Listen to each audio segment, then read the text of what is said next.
are live.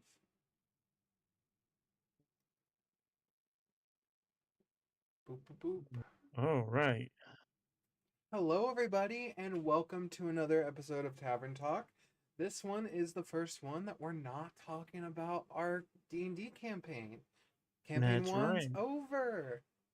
Yes, Kevin one is over, Thank God.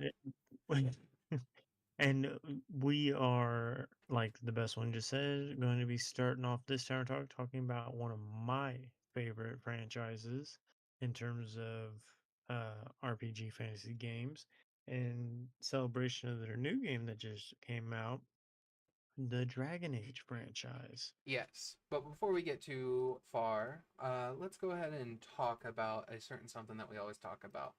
So, hey everybody. It's time to support not only the Unnaturals, but if you like watching Tavern Talk, we talk about it all the time. If you love hanging out with us and enjoying the banter and diving into all the chaos that we bring to the table, consider supporting us through Streamlabs Ultra. As always, we have our link set up as well. You can donate directly to us if you're so inclined as well. Your generosity helps keeps us going, thriving, whether it's upgrading the worst one's gear, because let's be honest, he buys stuff off of um Wish, basically, creating Please help us. better content, or just fueling our endless McDonald's run. But please come on. Endless.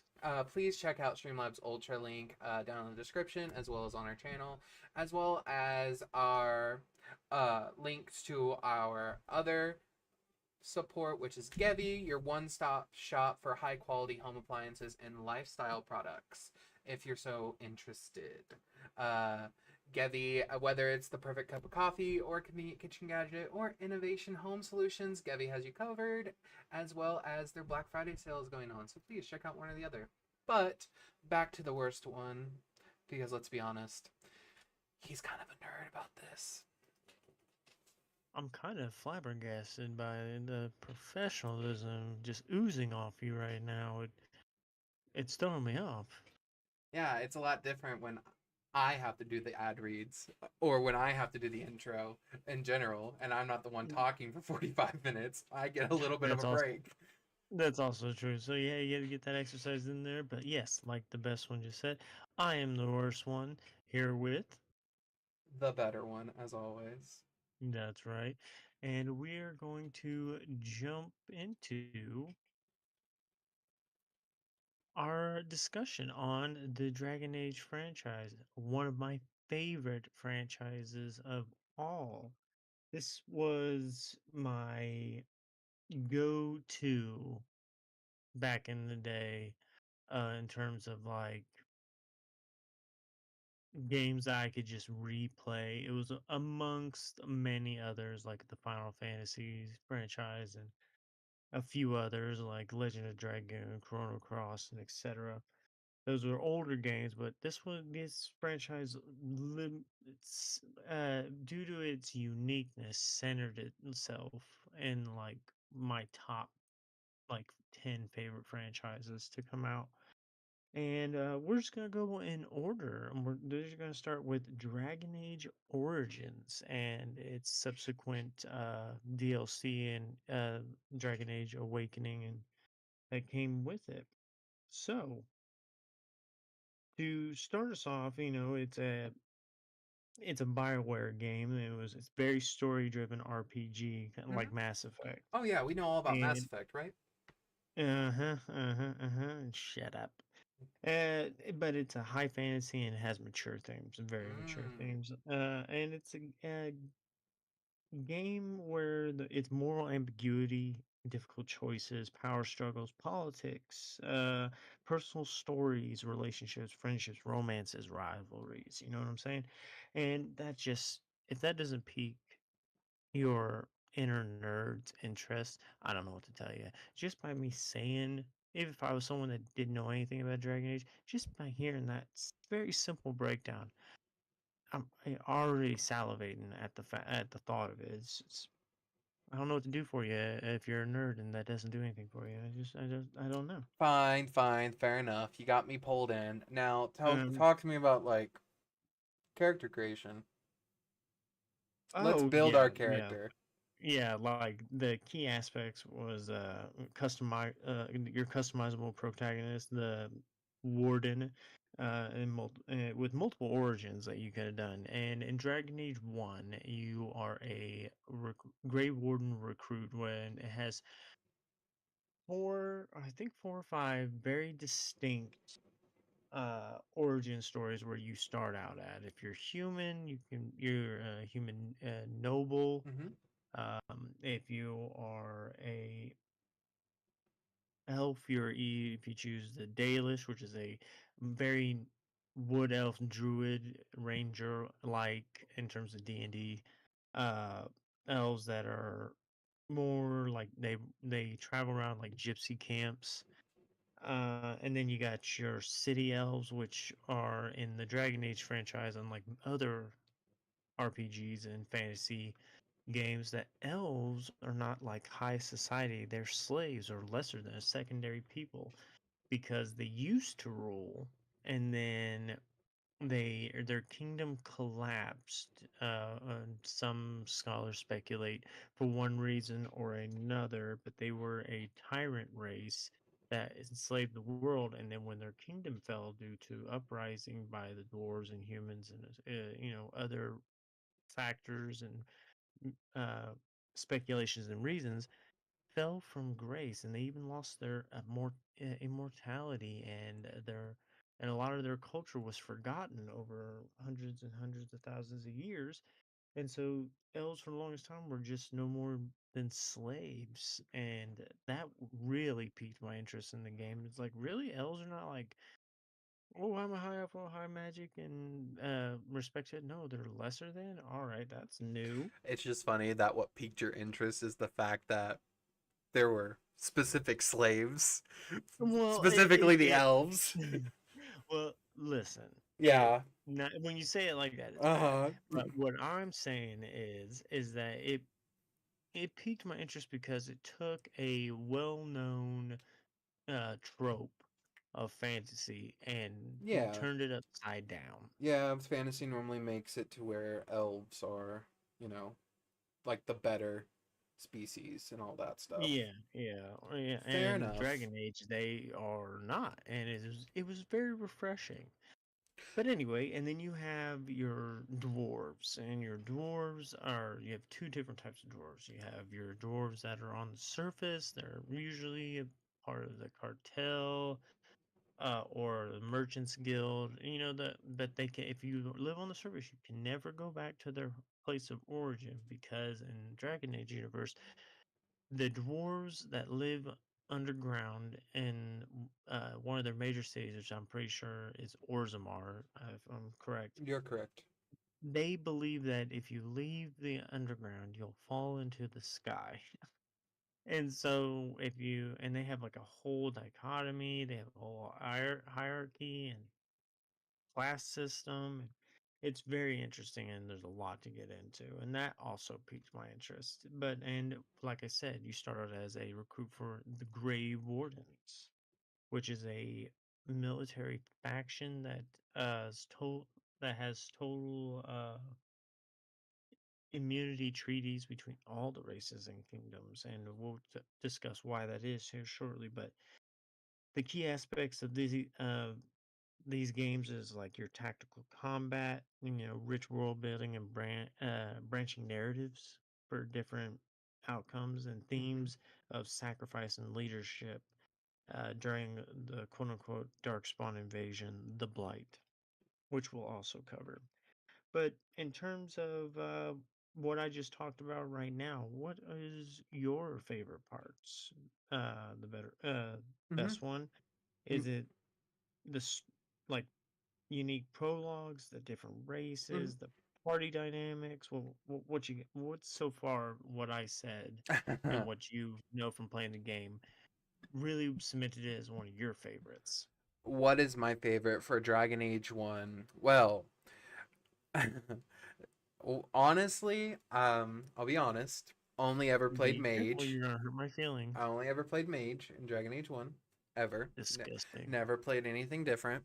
Mage was my go to character every time. So I really only know the Circle origin story well. Yes. But I will say my favorite just plot line or thread that you've talked about is the fact that Grey Wardens can fully just come in at any point and just be like, so we're taking this person, regardless of what anyone else says. Because if, Yes. for those of you that have played the Circle version of the Dragon Age, or like the Dragon Age Origin Circle origin character, where you start off as a mage, regardless if you're elf or human, you have the same origin story if you choose mage. Um, you're always in the tower, and at the end, by the end of it, you do some shenanigans that may or may not almost get you tranquil, which I'm sure the worst one is going to talk about. But basically, right before you almost get tranquiled, the Grey Warden shows up and is like, so we'll take him, like right now. And they kind of Yeah. just have to let it happen, and I'm just like, ha, plot armor, biatch. Yes. Yes, we are uh going to talk about the circle. I was just about to cover that, and that was a good segue that you brought it up. And there are in the Dragon Age universe, there are three main class types that you get to choose. That you get to choose your Sorry, enough blue. No. Uh, the the three main classes that he is talking about would be fighter, mage, and rogue, which are incredibly fun to play. But let's be honest now, if you're in a world and you get to choose mage, I mean, why would you not? Just saying. yes. Sorry about that. My dog Blue, he was letting me know that he needed to go outside. Um, but yes, there are three major classes. The better one just said, the best one just said warrior, mage, and rogue, and each one has its own branching subclass for each one. And in the Dragon Age world, also one of the unique things that they took a trope and they turned it upside down on its head is that if you play other RPGs like, oh, I'm a wizard, I'm a mage or sorcerer or what magic user or whatever, that you are learned and like normally treated well regarded in some cases. Like you treated relatively well, You're normally especially if you considered a can. wise man if you're like some sort Yeah, of yeah, caster. yeah. In the Dragon Age universe, mages and most of the world, I say most, there are a few exceptions, and most of the world, especially in the southern parts of the continent where the first game's story takes place, mages are considered like dangerous weapons because and they are rounded up once you start to show sign of magical talent. The church, which is the main faction, the main religion in the world of Dragon Age, called the Church of Andraste, which they worship the Maker and the Prophet Andraste, and they send their Templars, which are mage hunters, which are essentially like paladins that serve the church and hunt down and bring down or bring back to the circle of magi, which are almost like, I don't want to say concentration camps, I but mean, they yeah, are essentially like mage towers and like a college campus, if you will, of mages that's a little too nice. that are learn they have Mm, mm, accommodations and everything, mm. but essentially they take them to the circles, which are located in different parts of the world, and they are taught by other older mages, run by the first enchanter of that particular sect, and they learn to control their magical capability because in the Dragon Age world, if you have magical talent and magical capability, you run the risk of being pursued and possessed by demons in the Fade, which the Fade is the beyond the veil of reality and where demons and spirits and other things roam. And mages run are at very high risk of being corrupted and possessed and turned into abominations and to do evil, unspeakable things, whilst and very powerful, being able to wield magic. Yeah. Scared and especially the church about this. So may if you are a 7-year old boy and you can manipulate the fire of a candle and word gets out, no matter if your mom or dad try to keep it on the down low, eventually somehow some way you will be found out and the church will send their templars for you. And if you come You mean they're willingly, bullies? yeah, if you come willingly, they take you to the nearest circle where you'll be and you have very limited contact with your family in the outside world. You will, Sometimes you don't even get access to your family unless you're like a high noble. yes. And so, They just fully take you. They're just like mine. yeah, and essentially, and some Templars are not so compassionate, and they will take you to a circle where you will live out your days learning magic and how to control yourself until you die. Mm-hmm. And when they take you to a circle, they take a vial of your blood, which they call, for all those that play D&D, which is a mage's phylactery, Mm-hmm. which with their they keep the vial of each mage's blood in a vault in different circles so that if they escape or anything like that, that they can use the blood and use some magic and ritual to track you down, essentially. Mm-hmm. And the one of the reasons that mages are so feared is that the use of blood magic, which is a forbidden form of magic, which even has its own name, Maleficar. If you are a Maleficar, then you use blood magic where you cut yourself open or someone else and you use the inner magic of the essence of blood to use as a catalyst to open portals into the Fae to bring out demons or necromancy and other kinds of stuff like that. Very nasty stuff. I just want to And say, then, yeah, I yeah, fully go ahead. believe the Chantry are hypocrites when they Oh, call for blood sure. magic bad. Fully believe they are hypocrites. Oh, I'm 100%. And yes, I don't know if I said that before. The main church in Dragon Age, the Church of Andraste and the Maker, it's called the Chantry. In Okay. like, if you're referring to it as a collective. And anywho, uh, Okay. blood magic bad, mages bad is what the normal consensus for amongst the laymen of the world, especially in the southern part of the continent, which is where this game's taking place in Ferelden. And let's see, mages, and also different in this franchise is that mages, there's a substance that's mined from the earth.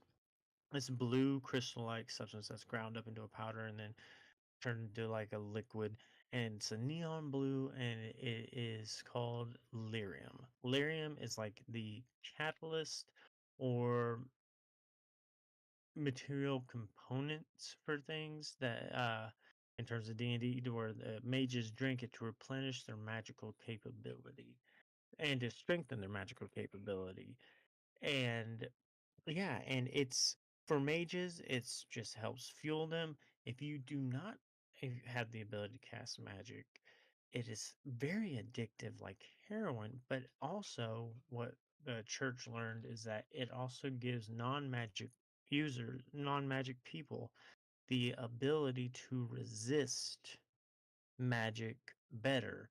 And so as a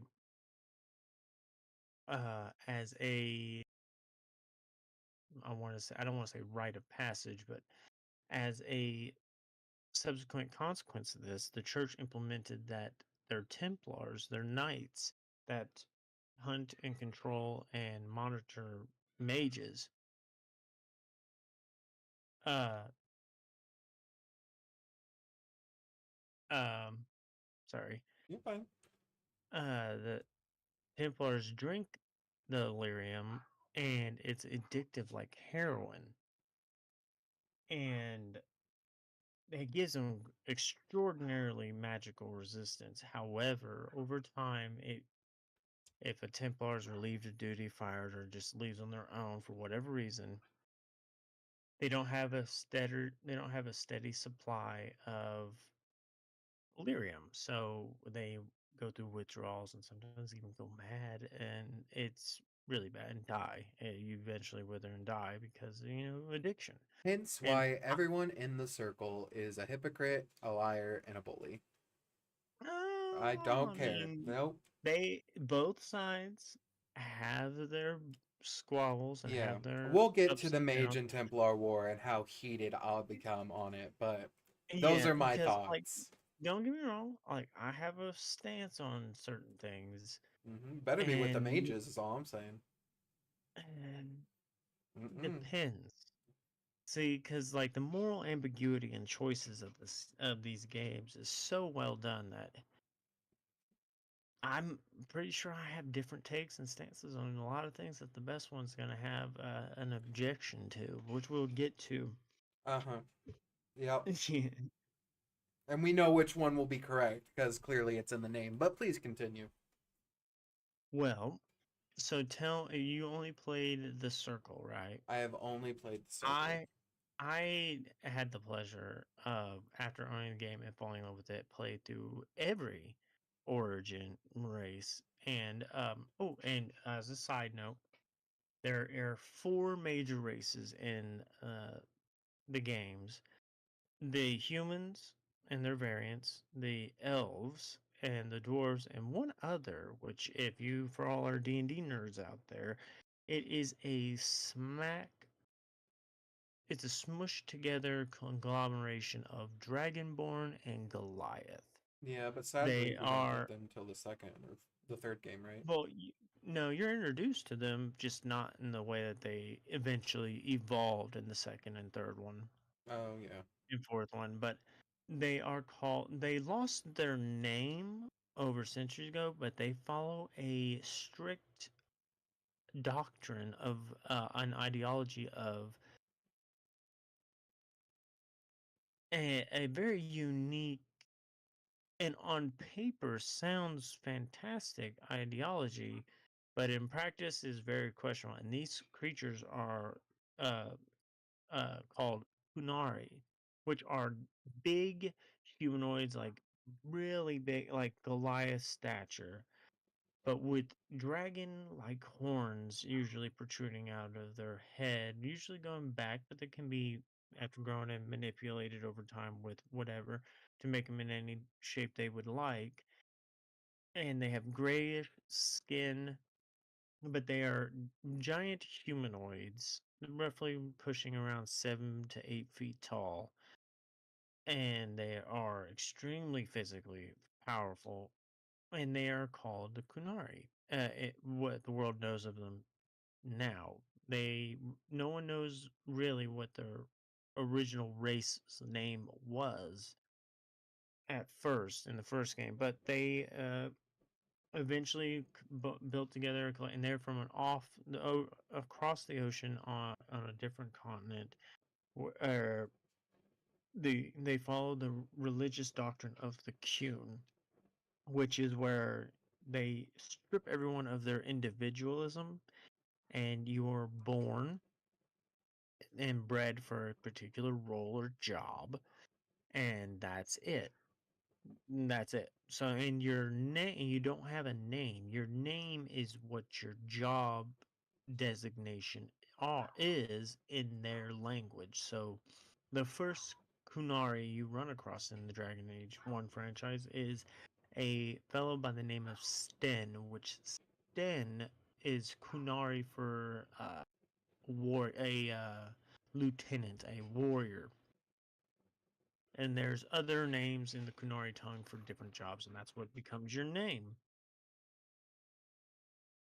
So, uh, that's fun, which we'll get to that. But let's talk about um lore, shall we? A little bit more of the lore.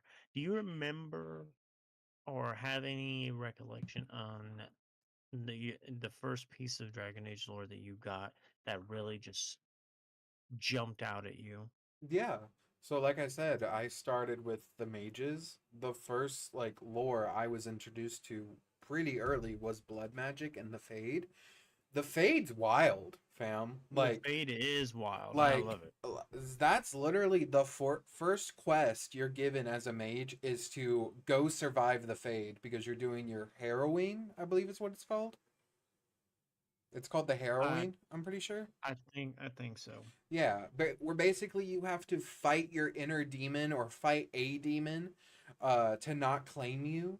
And the demon you fight becomes some massive beast that just teleports away after you fight it. And on top of that, you also meet your first spirit in the Fade too, which is this really nice guy that's kind of just like, hey, I wouldn't trust everything you meet here. Hint, hint, don't trust the bear, basically.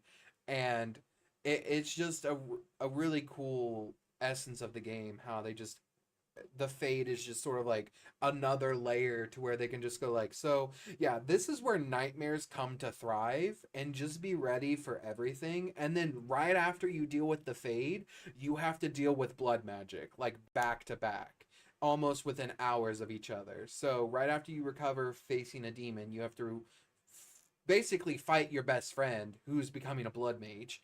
And you're just like, what did I get dragged into? Y'all need to do Exactly. better. Well, Y'all need to do and better. this is a good opportunity because I did mention before. One of the things that this franchise has done that also turned the trope over on top of its head was is that mages can only be Punari, elves, and humans. Dwarves are naturally resistant and cannot perform magic, thus they cannot be mages Mhm.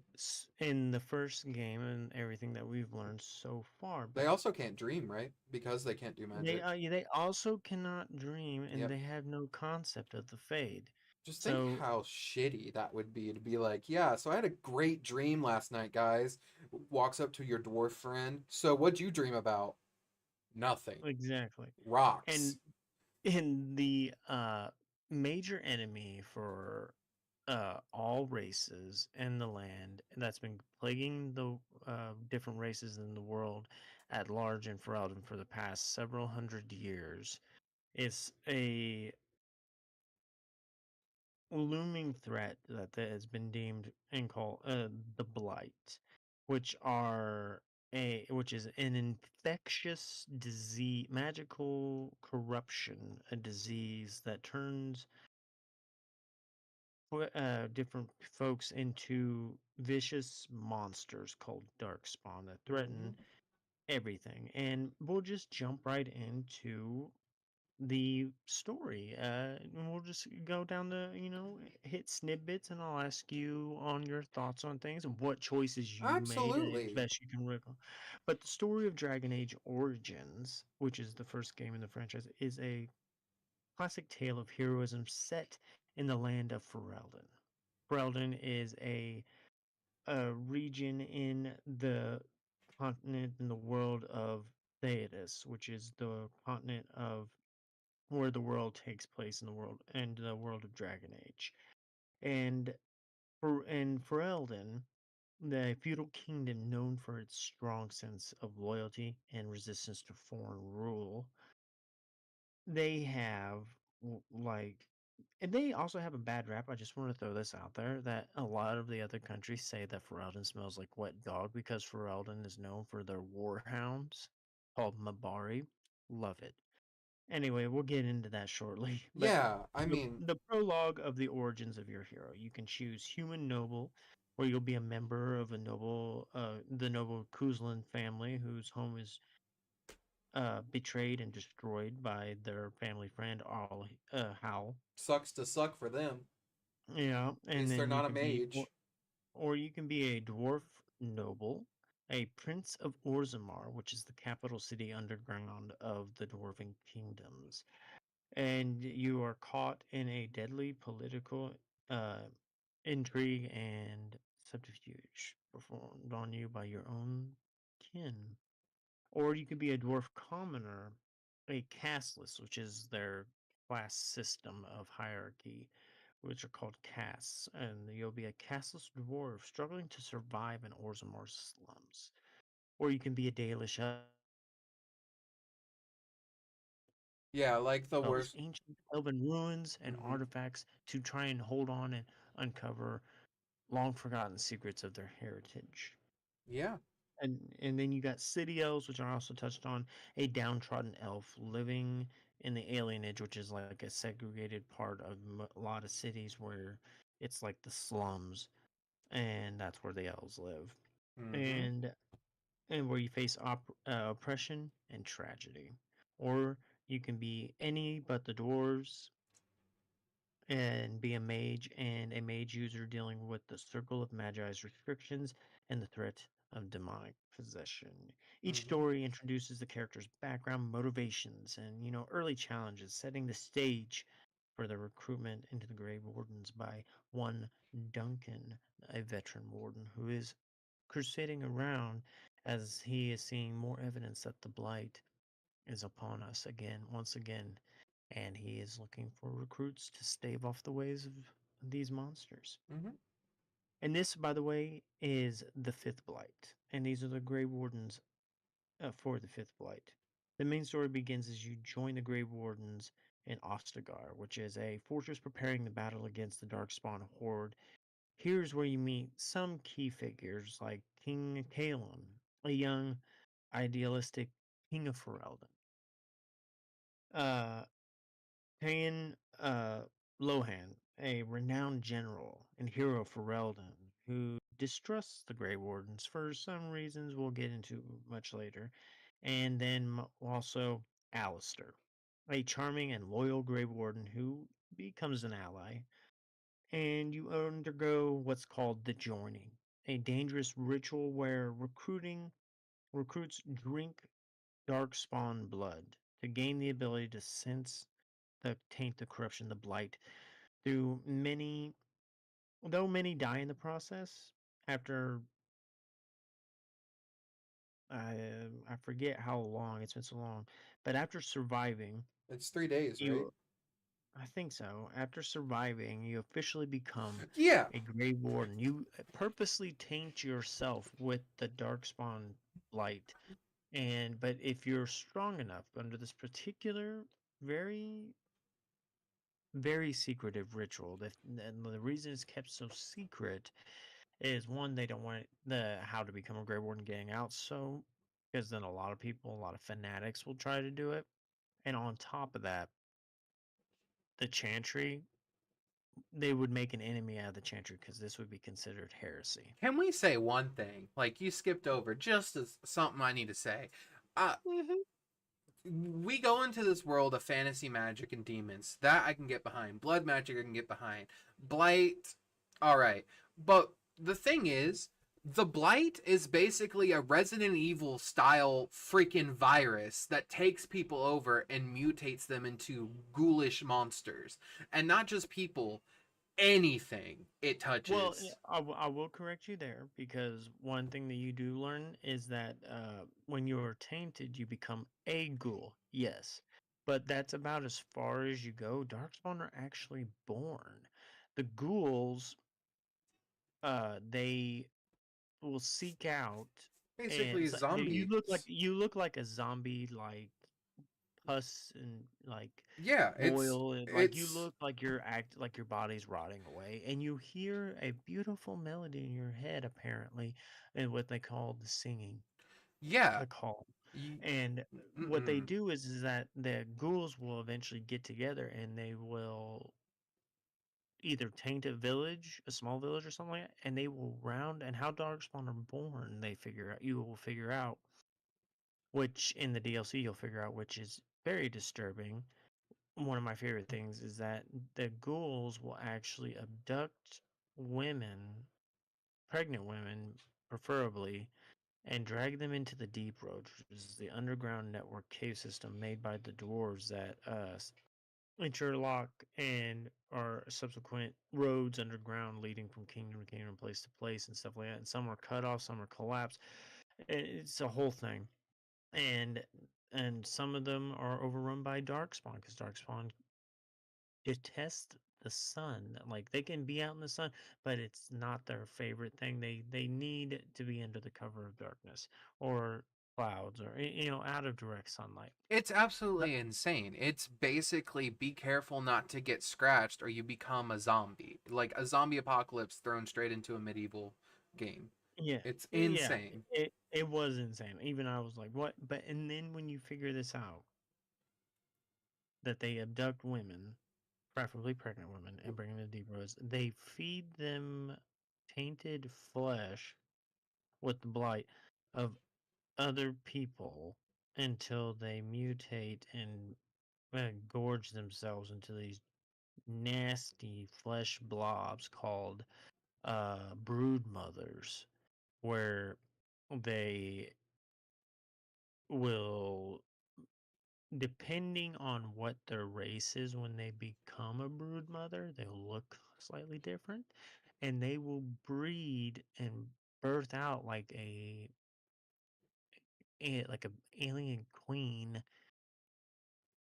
live young of darkspawn, and depending on what race the broodmother is will determine what she births out. And we'll talk about that real quick. There are several different races in You Dragon know, Age, and we there can are several different races of darkspawn depending on what the original race was the baseline of the broodmother to go. And they go from human and broodmother will birth genlocks, uh, or harlocks, and if you're a dwarf, you'll be a little nasty, like goblin-looking darkspawn, which is called a genlock. And if you are a Qunari and you're become a broodmother, you'll birth ogres, what they deem are ogres, which are giant, huge, horned ogre-like monstrosities, and they are just mm. And the elves, you become a help me figure out what they are. They're called something. A surlock? look, they become crazy. I didn't focus too much on what they each race becomes when they go full darkspawn or go full Mm-hmm. Resident Evil on us when they mutate. All I knew was kill it fast, and that's what I kept doing. And yeah, no, I darkspawn. Literally insane that creatures like this exist in a medieval fantasy based game because you're used to like demons and like maybe people get possessed and stuff like that. No, this is a full-on biological disease or magical disease. I guess you can also throw that in there because it is magical to some extent, but like it's a full-on biological magical disease that just corrupts everything it touches. And if you get Mm-hmm. bit, spit on, scratched, anything in between, you You run the risk of being infected. it's like sorry, bub, so you thought blood magic was the worst? Hold my tap my whole entire keg of ale. This is exactly what you have to deal with, and that's why Dragon Age 1 is forever to me scary as a motherfucker. Oh yes, yes. I 100% agree, and they did not disappoint in lore and in world building in that regard. And I do want to touch on this that you did just bring up something is that this was such a shock to the system, unlike how previous RPGs and other games, fantasy games, I guess, didn't start like this. And your choices drive your response and the response of others and how things play out. But let's get back to the beginning of the game, and we're just going to do a brief overview. And the beginning part is the betrayal at Ostagar, which is the fort where you were recruited at. During the climactic battle at Ostagar, where King Thalen, or King Kalen and his uncle Loghain and several others and Grey Wardens have amassed an army to push back this wave, this army of darkspawn, which will be collectively known as the Blight, and we're to keep it from spreading over Ferelden. And King Kalen, he's young. He's thinking that this is going to be a battle for legends in the ages that they're going to sing Sure praises was a of their battle. victory and name. And this is what you're recruited for, and for whatever reason and whatever class and faction that you chose. And during the battle, the climactic battle, uh, Logan, Logain betrays his nephew, who's married to his daughter, and betrays the king and retreats his forces, and leaving the king and the Grey Wardens to be slaughtered by the Darkspawn. The Darkspawn overrun the battlefield, and you and Alistair, who has been appointed as your uh, chaperone and to show you the ropes on what it is to be a Grey Warden. And by the way, you've been a Grey Warden for maybe 8 hours. You're a baby. You're literally Yeah, like, hey, yeah, you just yeah. survived this trial that literally the people you were with all died, but you and one other person. Here's a sword, here's a shield, and also, welcome to America. Basically, go fight in our Es- war. Essentially, and for you to become a Grey Warden, you were sent on a mission before the Battle of Ostagar, just right before, or maybe 10 hours before. And so you didn't have a lot of time. So Duncan and Alistair accompanies you. You have to go into the nearby woods and kill some Darkspawn scouts that are around and collect their blood in these vials with you and three other recruits, including your chaperone Alistair, where you guys run into a beautiful and intelligent and sarcastic woman named Morgan. And when you meet her, you're to go to an old hut that is in the woods that where Grey Warden quasi lived, and it was he had what was the treaties for the different factions and across Ferelden for the Orzammar, the dwarves, and the elves and the human races. To these treaties are for Grey Wardens to enact the recruitment and to go to each one unimpeded and recruit. And the Grey Wardens accept anybody, good, bad, murderers, you name it. It didn't matter They if they felt prefer like them you would most be. of the time. Yeah, yeah, they prefer them most of the time. Degenerates of society, they don't care. They'll take them and we can use them on the battlefield. More bodies, basically. And Morrigan, she tells you that the treaties are not here and that her mother probably has them, and he shows that she is a mage and she's a shapeshifter as well, which is very rare. And Alistair lets slip that he used to be a Templar before becoming a Grey Warden. So he used to hunt down mages, and he informs you, if you're not familiar with mages, that she is an apostate, a rogue mage that's never been a part of a circle. That's probably why she's so deep in the woods. And she reluctantly helps. She reluctantly gives in and helps you a little bit in order to get the Darkspawn blood and gives you tidbits on how to get out of here. And Alistair also reluctantly does not act on his Templar training to apprehend Morrigan as an apostate because that's no longer his job or life. He is a Grey Warden. He's been a Grey Warden maybe a year, I think, before you. So he's still pretty new to it, but he's still getting used to that. This are his new duties. But anyway, after the Darkspawn, we'll go back to the battle. Alistair and you narrowly escape with the help of uh, Morgan and her mysterious apostate witch mother, Flemeth, who is an important figure in the Dragon Age lore. 10 out of Flemeth 10 would sends, romance them all again. yeah, and Flemeth sends her daughter Morgan to accompany you uh, and providing you knowledge and magic on your missions with because unfortunately Duncan and the king were slain at the Battle of Ostagar, along with several hundreds, maybe even hundreds, maybe thousands of soldiers and men and women. And most of the wardens also died as well. So it's up to you and Alistair now, the only ones who can stop the blight and to rebuild the Grey Wardens.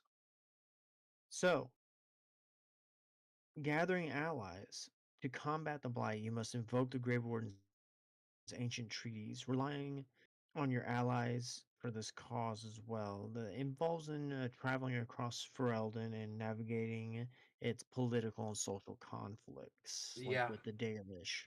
Uh, So, my question for you is, where did you start? Did you start with the Dalish? Did you start with the dwarves of Orzammar? Did you start with the for the circle. circle? Did you, Yeah. or did you go straight to Aliman and Redcliffe? Oh, you went So for the circle first. no. So basically, yeah. For the last 10 minutes, I got some questions, and I'll answer your question. Basically, Okay. I always started with Redcliffe first. I believe that that's what most people start with. I think that's like where you have to do your initial start, 'cause you all meet in Mhm. Lotharen, which is like a crossroads Yeah. trading post town, So and that's also where you meet your first Quinari Sten. yeah, so I mean, I would always get the first two companions, which is Sten and the Malabari, the dog. I would always save the dog, and then I would also get the rogue priestess. Uh, her name slips my mind. Liliana, Yeah, Liliana. I would Lilian. yeah, I would get her as well. And then I would head off to Redcliffe and then do Redcliffe stuff. That's where I would normally start. Where do you start? And by the way, each one of these, I would also go to Lotharen first. I think that's like, yeah, I think that's like where you have to do that first, Mm-hmm. and then Lothering, you yeah, can branch Lothering's off. always first.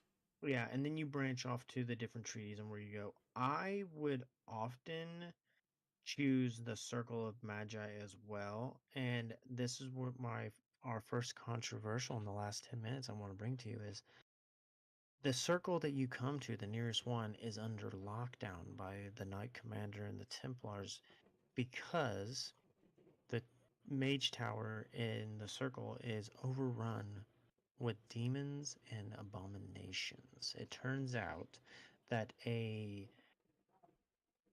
group of mages that were trying to announce a coup and get Mm-hmm. destroy their phylacteries and As escape the they circle and should. be runaway apostates, that they once again, instead of helping their cause, they do the stereotypical thing in this world, and mages always turn to blood magic to make sure that they Because get their they way, were forced to. like whiny children, Okay. and they unleash a darkness in the tower which has to be locked down by the Templars, and you have to go in where you will meet another companion. I believe her name is Bill,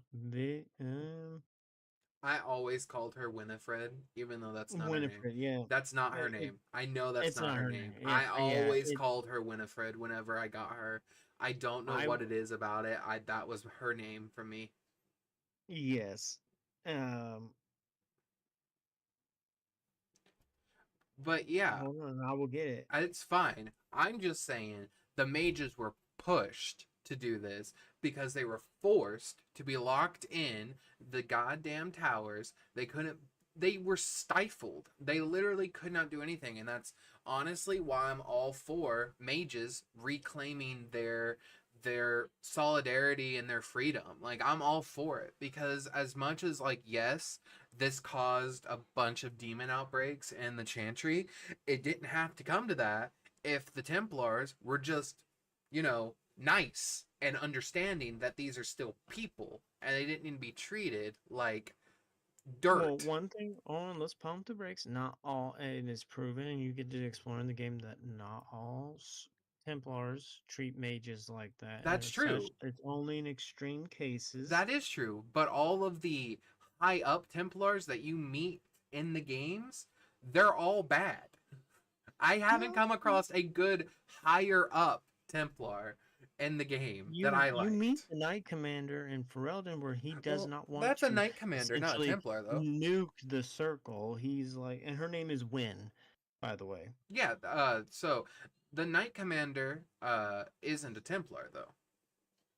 The Knight Commander is a Templar. They are the leader of the Templars. They are called the Knight Commander, just like the head, and they are negotiate, and they're the heads of their order that often work together and negotiate with the Knight Enchanter, which is the head of the Magi circles that oversee the circles and like bring their complaints. They're basically like the elected official, just like the Knight Enchanter is the head official of the Templars. They are the two heads that meet, discuss grievances and stuff, and try to have a a easier living situation. And on top of that, Yeah, they try to have an easier living situation by keep but stuffing here down their I want throat. I want to pose this to you. When you recruit a senior enchanter and healer, her name is Wynn. She's roughly around 50 or so years old, human mage.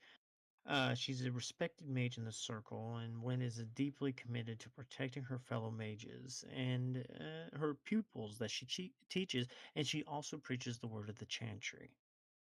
Her personality is very compassionate. She's wise and maternal, though firmly tied to the chantry's teachings as well. I will point that out. Her skills, a healer with powerful support magic and decent combat abilities.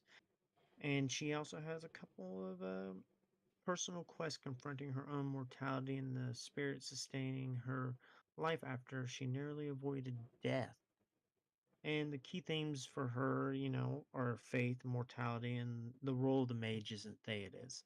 And when you meet her, she's on the ground level and she's trying to save as many students and her pupils as possible, where you uncover who, why, when, and where these apostates, these mages that were desperate to leave the circle, to be on the run because they felt like they were being imprisoned and this and the other, and that mages are not dangerous. So they use blood magic to prove that mages are not dangerous and cause an entire rip in the fade where and abominations and spirits and other kinds of demons roam the halls of this essentially mage tower, where you must go through, get sucked in by demons into the fade, into dreaming, having your life essence siphoned out of you essentially, and so you have to fight your way out, where you eventually get to the mage and his followers.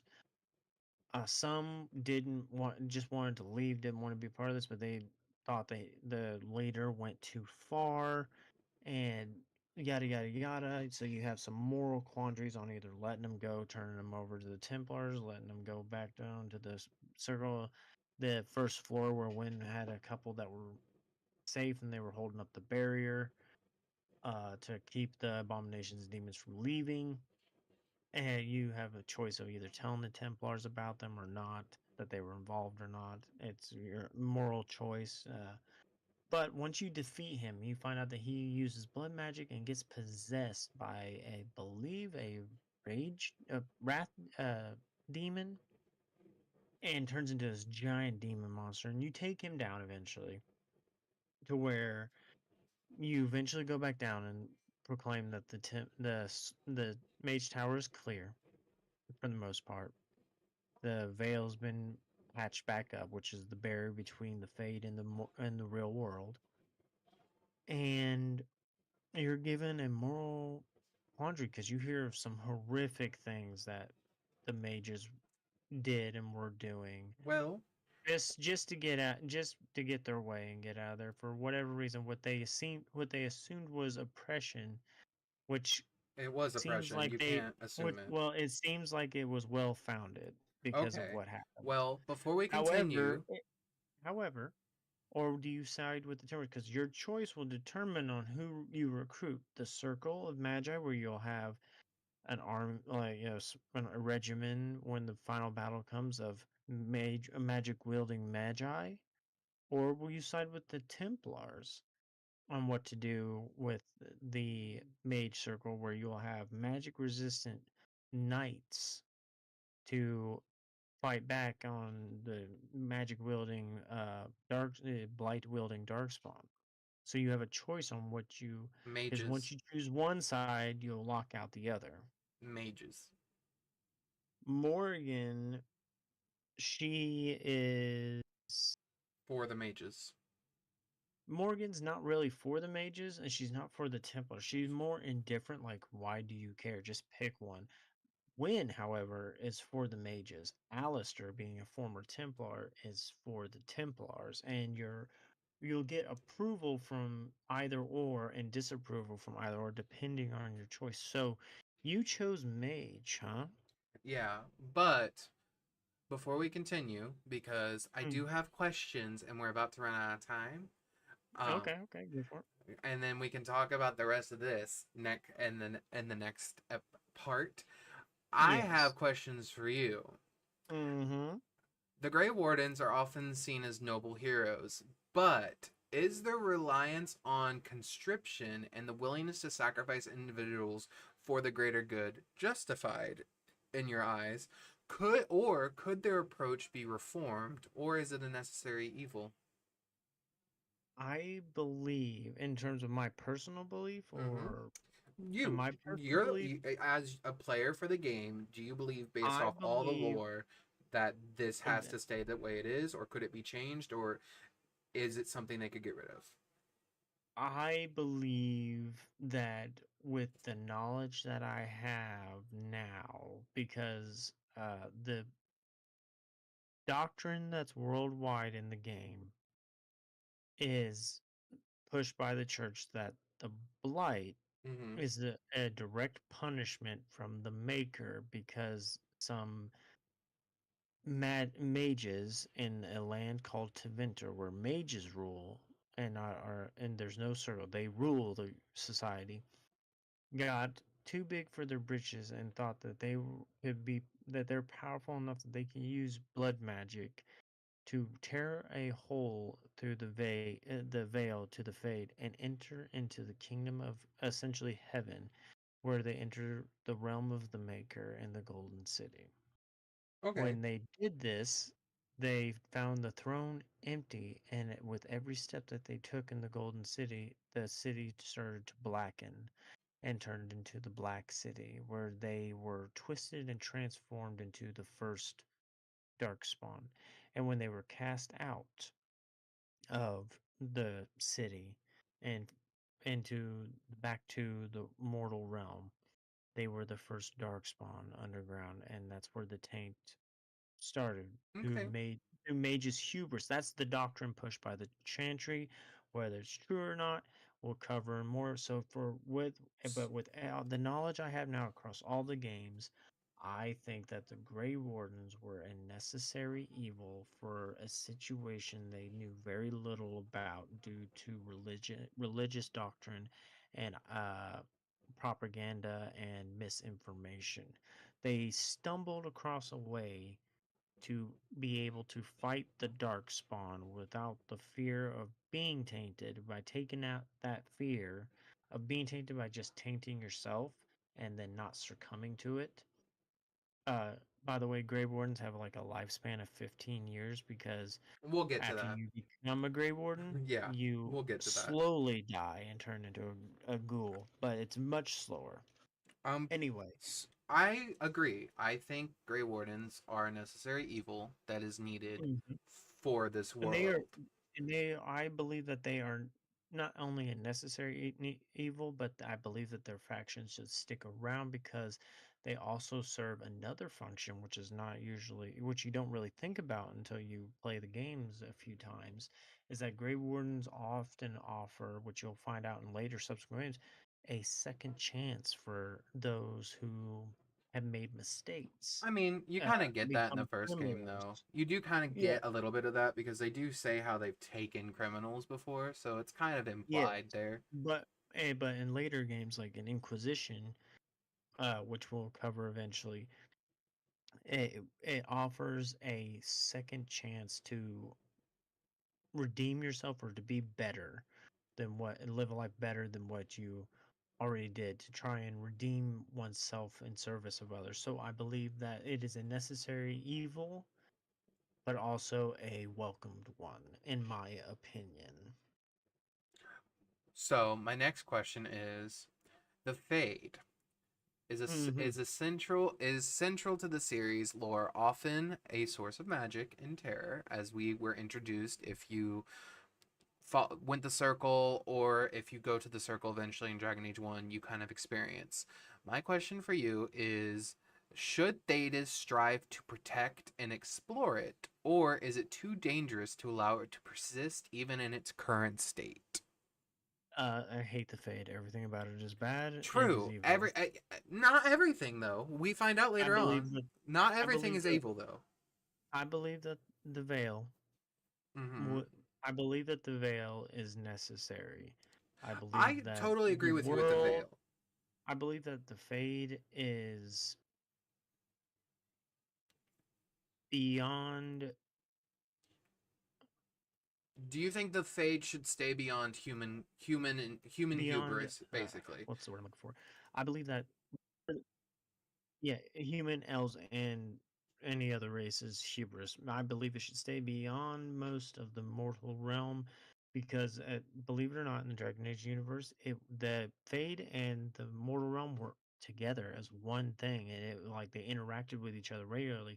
It wasn't until uh, quote unquote the Maker and the popular lore, or if you're Dalish or Elven, it's the Elven gods had a war and one of them put it up. The veil was created to separate the Fade and the mortal realm. Mages are the only ones that have the ability to move to and from easier than those that are not. And demons and spirits and other magical entities live in the Fade. And the veil is like the barrier between that keeps them separate. Yeah, I I believe the believe veil. one point in Hmm. time when they were one, obviously, which we'll cover later, all hell broke loose to where it had to be separated, and the world evolved and grew thousands and thousands of years later to accommodate life without the Fade. So I believe that it should remain separate, in my opinion, and So maybe it should be locked up. that's completely fine. But the question was, should it be explored? Not necessarily that the veil goes down. Mm, So I believe it should be. And I I think do it should not. be explored, in my honest opinion. Like, yes, I know I if you go That's there, you have not a the very quote. high chance of dying or like bringing something back with you. I completely understand, but at the same time, to I not will say this. to not allow I will history say to this. repeat itself, you gotta learn. I believe. Yes, I agree. I believe this. That if it was a real thing, if we were smack down the end of the lore, I would 100% agree that things would have to change in order to accept the risk factor, to mitigate the risk factor of exploring. Because those who could explore the Fade better would be mages, but mages are easily corrupted, especially with the Fade. However, I believe that if Templars were trained differently and more personally, like when a child gets taken to the circle, instead of taken, they are brought to the circle to where they can learn to hone their powers, and That's then what I relatives or mean family too. or friends could volunteer to be like a personal protector and overseer of the mage and become their personal Templar, so that if for a different faction can be formed